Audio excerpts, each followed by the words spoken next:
Мұсылманның құдайы Алла, атеистің құдайы эволюция. Мұсылманның Алласы жоқтан бар жараталады, бірақ атеист бұдан қалмайды. Атеистің эволюциясы да жоқтан бар жараталады. Мұсылманның діні ислам, атеистің діні ғылым. Мұсылманның пірі ұстазы имам болса, атеистің пірі ұстазы ғалым. Мұсылманның тірегі иман, яғни сенім. Алла бар, Алла бізді жаратқан, Алла бізді сынайды, жәннатқа немесе тозаққа кіргізеді деген ұстанымда, яғни сенімде, яғни иманда.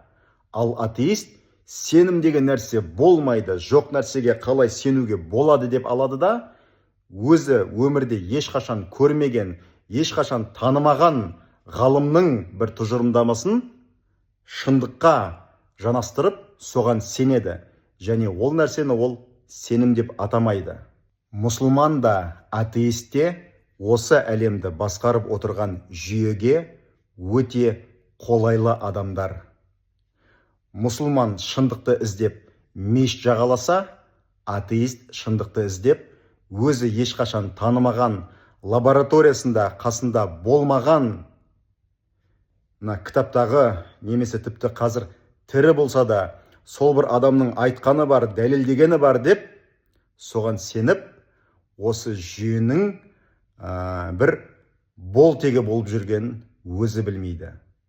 Шындық ана жақта емес, шындық мына жақта.